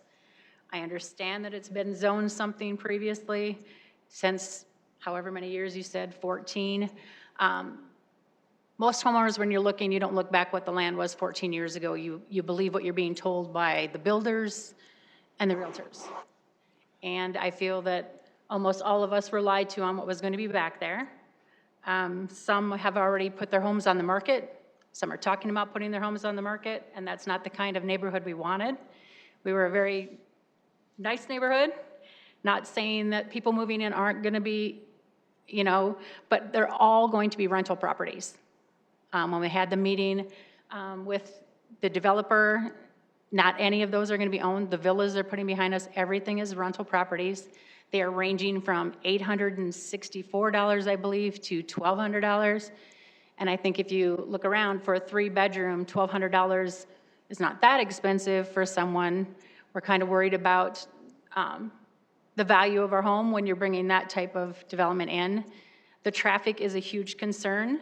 You said Benson's not even on the plan for 5 years. So what homeowner is going to leave that apartment complex or that villa complex and not use Yukon? Yukon doesn't go out to Benson yet. They told us at our meeting that wasn't going to be finished until they were to that end of the development, which was the last part of the development. And also, the Olympia is going to go to Benson, which is a dirt road. If it's muddy, when it's snowy, those homeowners of the villas or those renters of the villas and apartments are all going to come down Yukon to Marion. They're not going to go on a gravel road when they have access to a paved road. And I think that this development, I know he mentioned several times, Albert did, he kept bringing up the development at Lake Lorraine. Those people that have bought at Lake Lorraine knew what Lake Lorraine was going to be. The lots were done and ready. The development was there of the, you know, all those businesses, but the roads were done. We aren't going to have the roads done. Benson's not looking at for 5 years. Marion needs to be expanded. You're going to have 2 huge apartment complexes that we're in the middle of it, and all the additional traffic on Marion. Marion right now is not that great of a road anyway, from the new school all the way to 60th Street North, and you're putting that much more traffic on it. That apartment complex, the University Village, we've been told there are going to be 7 to 9 buildings there. They're only building the 4th. So you're going to have that additional traffic, plus us. The villas alone are going to bring almost 300 cars if there's 2 people per home. That's not including the apartments. I think that the building should be put on hold until you guys can finish the roads. I mean, the roads need to be done. That's all I have. That's it. Questions? Thank you. Thank you. Anyone else wanting to speak on this matter?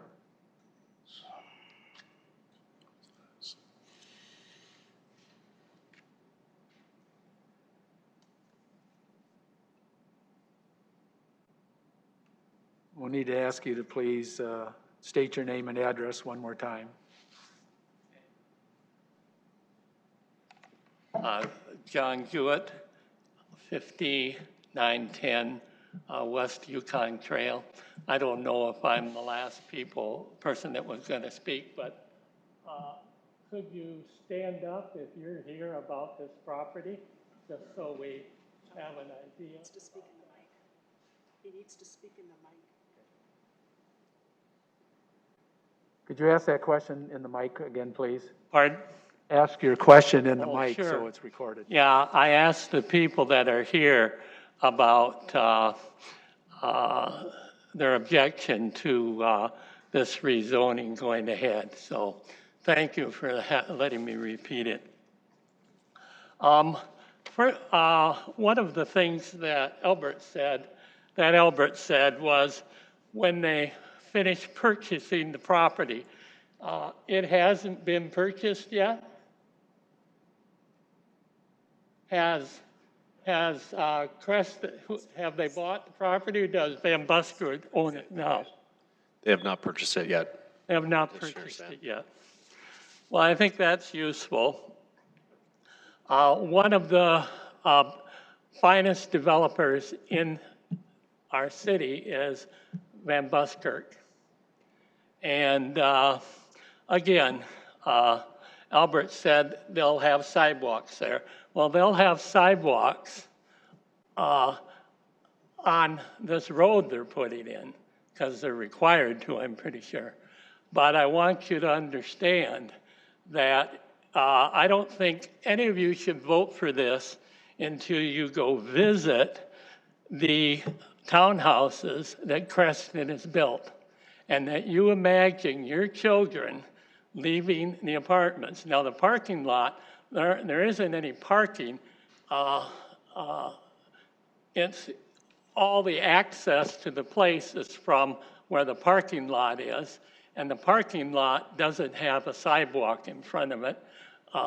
So my picture of that is true, and I think that you ought to be very much aware of the jeopardy that you would put any children in by building any more of these units like that. The other issue I wanted to get to is there's been two plans that have been sent out. One has trees as a buffer, and the other one just kind of increased the amount of space. And that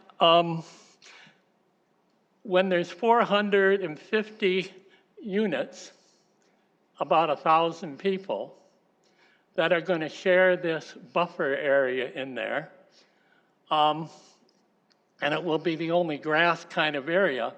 They're also going to share the litter that comes from that area. They're going to share the recreation that comes from that area. And again, these are $300,000 to $400,000 twin homes. Practically all of them have triple garages. And that isn't what they signed up for. I really ask that you go visit these areas and these townhouses and villas.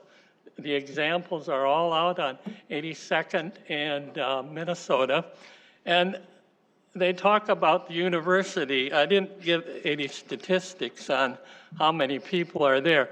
Albert, did you say there are 475 units in each one of those University Village apartments? You guys, you have to speak with the commission, but yeah, Albert, if there's questions that you have that Albert can answer, he'll come up after you're done speaking. Okay. He's got it on the screen for Well, you. anyways, those all have sidewalks. Pardon? For you. It's up there on the screen for you. That isn't university. There's 122 units per building on the University Hills is what we've got up there. But that's not University Hills. I know what it looks like. I live by them. Okay. My point is, those have sidewalks. They have parking underground. I mean, I wouldn't even though they're 4 stories high, they are quality kinds of residents. And for a neighborhood that is a middle to upper middle class neighborhood, they fit that neighborhood. And of course, one of the things that Albert said when I called him, he said, yeah, I understand, having being sandwiched in between 2 large apartment buildings, I would see your concern. Well, there's going to be 11 of those is how many of that they have planned. Maybe it's 10 or 11, but they've already put out for the university housing. And these, there's going to be basically 8 and 8. It's basically about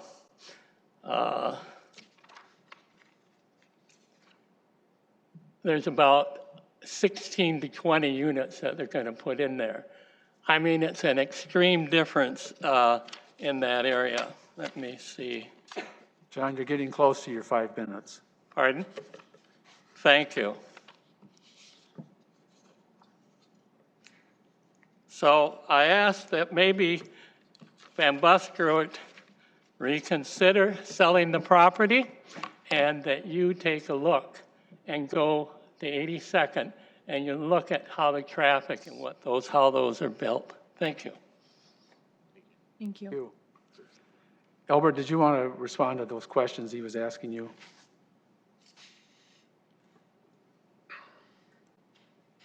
Sure. I can touch real quick upon those for you guys.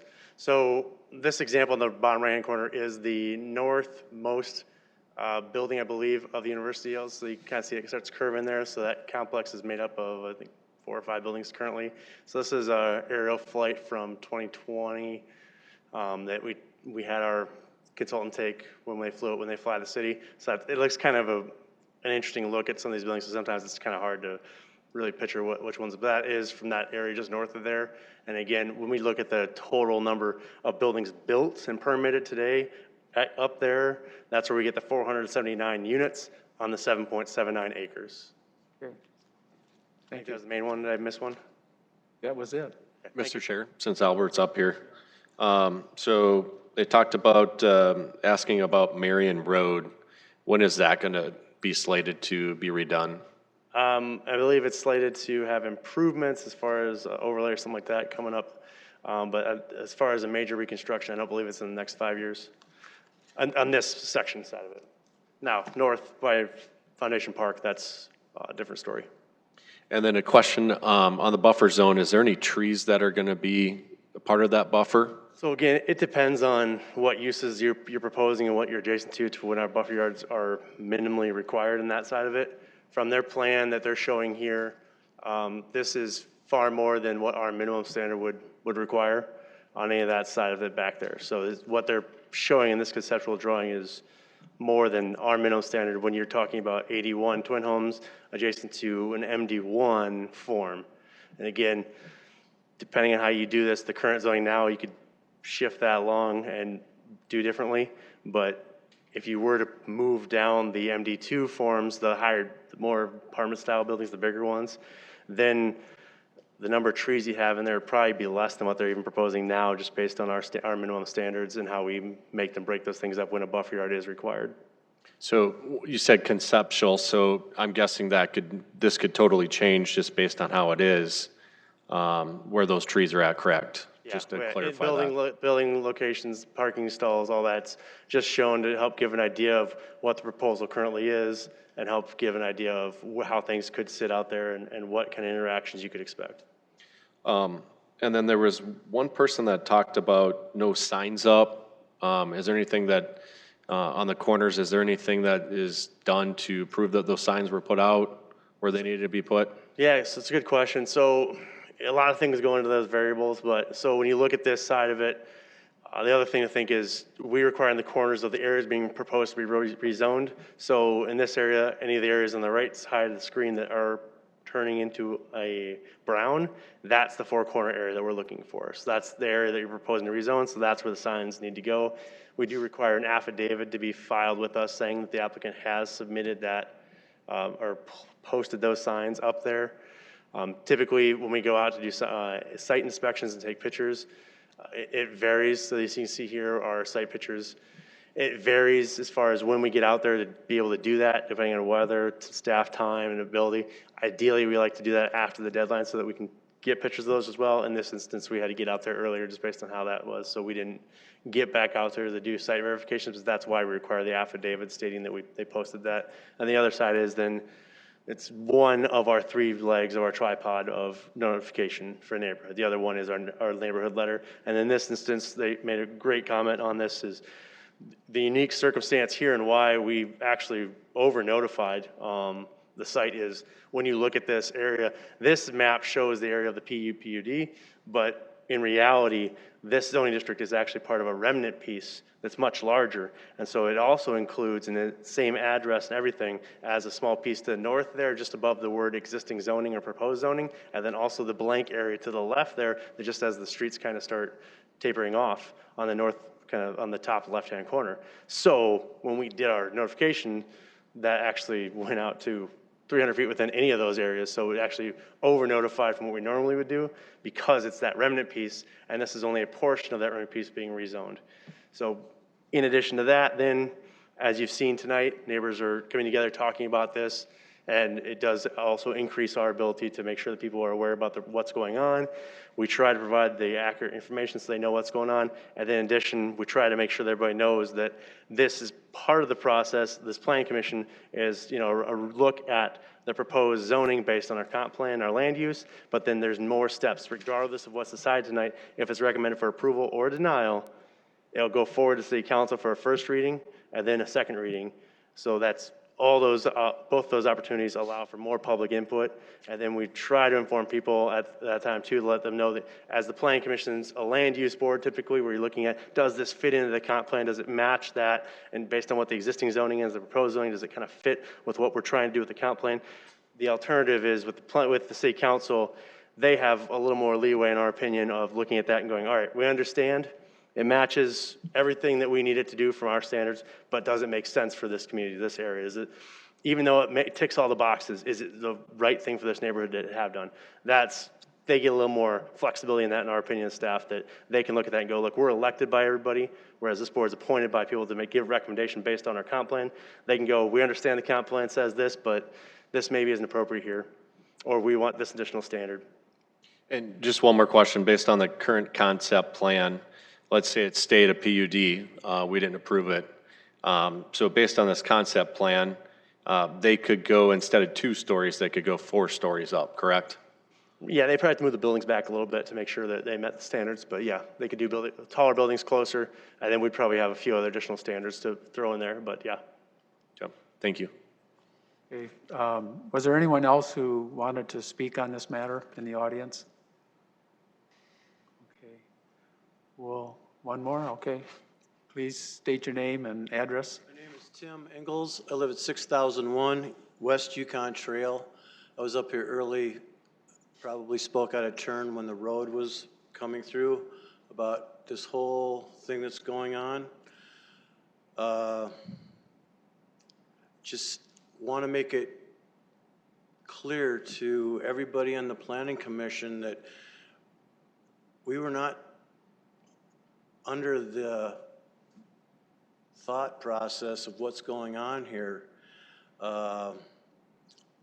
We were told that there were going to be twin family homes behind us, or twin homes, excuse me, and come to find out that that's not the way it was zoned.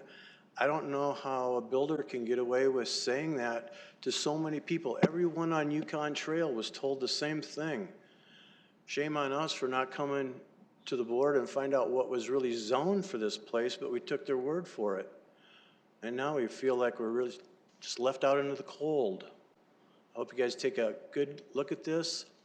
What I would really like, I know the fellows have been talking about this earlier, you don't want to zone a neighborhood for such and then be locked into that, but that's exactly why we went here, because we thought this was going to be twin homes and not apartments. That's why we all purchased our homes and lots in this area. I don't know what more I can say about it, but we really feel bad about this. Thank you. Thank you. All right. Mr. Chair, before you close the floor, can I have the petitioner come back up? Yes.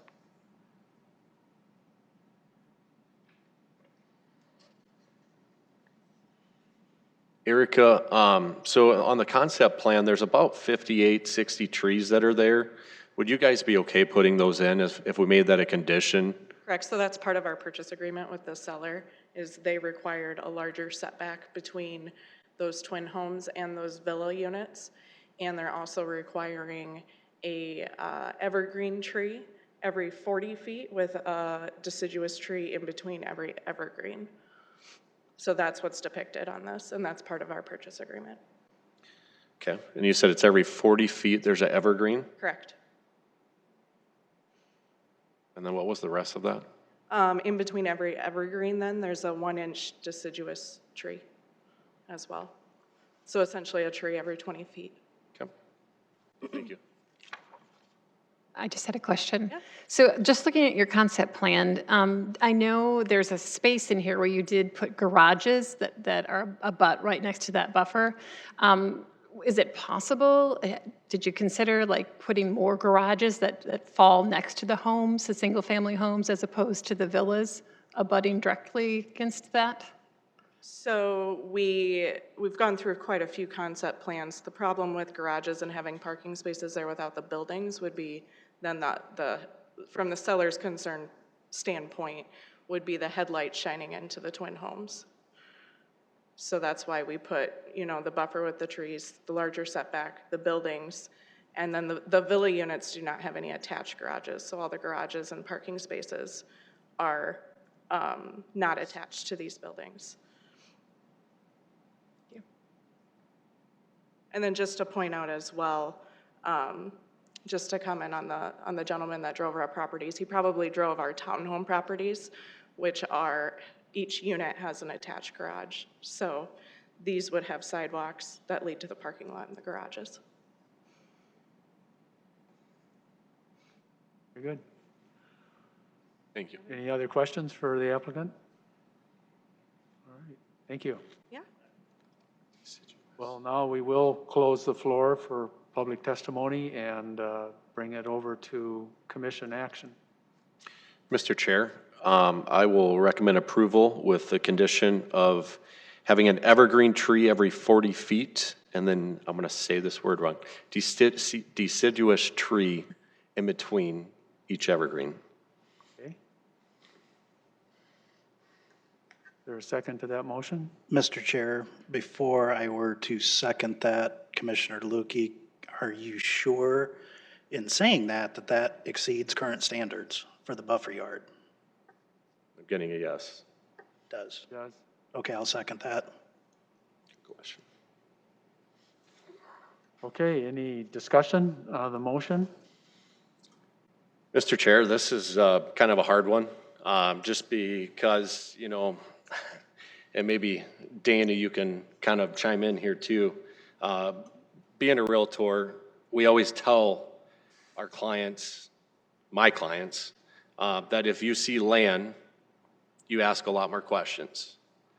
And I wish that a lot of times, you know, a lot of people follow the same practice, but things can change. Unfortunately, this thing has been here for 14 years.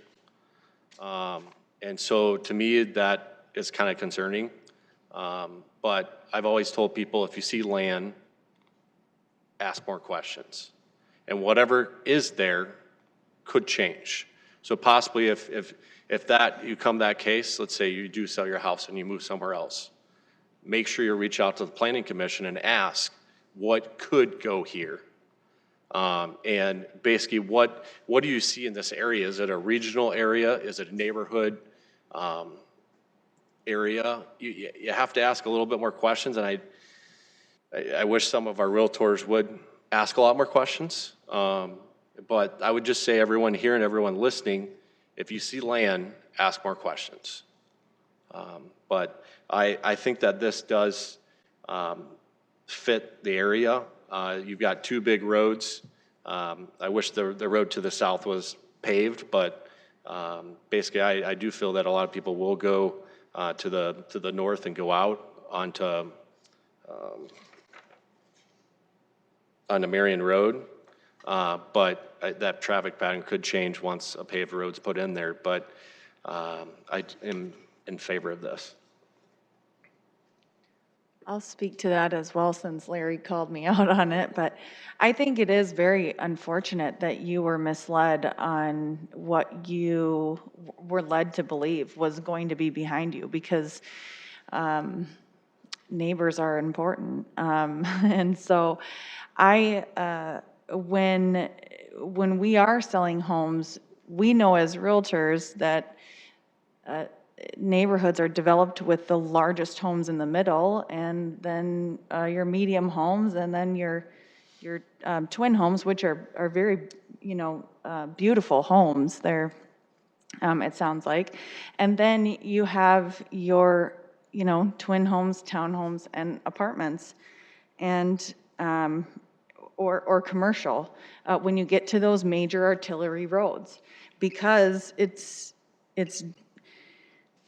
really unheard of to put large single-family lots on a major artillery road. It's just not very common. So I do think it's very, very unfortunate. I feel for you that you were completely misled. So, but I agree that the apartments are placed on Marion and Benson to act as a buffer for your twin homes. So I would agree that the usage is appropriate. Mr. Chair? Yes. I appreciate, first of all, that the neighbors came out to speak to us. We do appreciate that input very much. The kind of one of our challenges as a planning commission is we always have to balance kind of input from the neighborhood, things like that are important to us, but we also have to balance that with property rights and the rights of the owners of the property, whether it's the current owners or the future owners, to do the kinds of things that they know will be accepted in the market, and they have the right to do what they would like to do, and we always have to balance those things. They're rarely completely aligned. We like to see them as aligned as possible, which is why we love to have public meetings about them. But in this case, I think POPUD, as it was originally aligned, makes sense in this kind of a busy arterial pair of streets on an intersection. And now what's being proposed is really a nice step-down transition. Yep, it starts at that RD1, moves to an RA1. All of those are a little more dense and maybe a little more height, and that is the kind of transition we like to see from a planning commission standpoint. So I think it aligns with what the real intent of the comprehensive plan is. And ultimately, as I look at this, the POPUD, you heard from Albert, has a lot of options that they could do. And what we look at is this increasing those options or is it reducing the options? And in this case, it's reducing them, which I would perceive as a benefit to those neighbors, in spite of the fact that maybe that's still unexpected. But I think it is an improvement over what could be if we did not rezone this. So I'm in support of it. I think it makes sense for both the neighborhood and the property owners.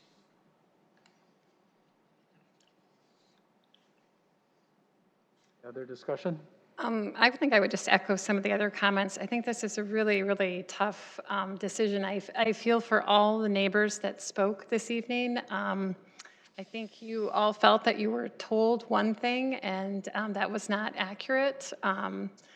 Obviously, we can't go back and change that, but our job here tonight is to look at what the appropriate land use is for the intersection of two arterial roads. And what is proposed is appropriate. Those twin homes, the apartments are very much a step down from the single-family homes. But you know, I think Albert spoke earlier tonight, and I would encourage you. This is not the last stop. Certainly, this goes before the City Council, and you all have another opportunity to speak about it. So I do want you to keep that in mind tonight. Okay. We'll take action then as a commission. All of those in favor of the motion as made, please say yes. Yes. Yes. All those who are not in favor say no. The motion passes. Thank you for participating in this discussion.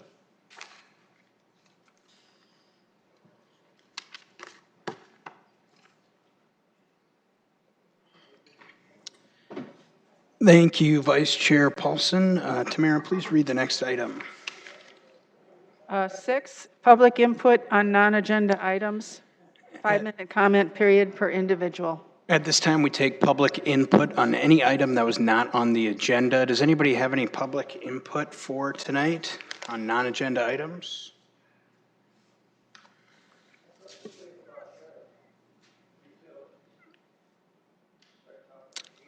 Please state your name and address for the record. 8801 East 38th Street. This is my first time at one of these meetings, and honestly, I'm appalled by it. You two are sitting over here giggling about their land purchase. We're all here, we're taxpayers, we're property taxpayers. We're just here to defend ourselves and our property and uphold what we think is right. Honestly, I'm appalled, but I will be at the next meeting and the meeting after that, as much as I have to do to help my neighbors out. I'll yield the rest of my time. Thank you. Thank you, Joe. Anybody else here tonight that would like to speak on non-agenda items? Seeing no further input from the public, I will ask if we have any new business. Seeing none, I'll look for a motion to adjourn. Mr. Chair, I'll make a motion to adjourn. Second. Motion is second. All those in favor of adjournment signify by saying yes. Yes. All those opposed say no. We are adjourned.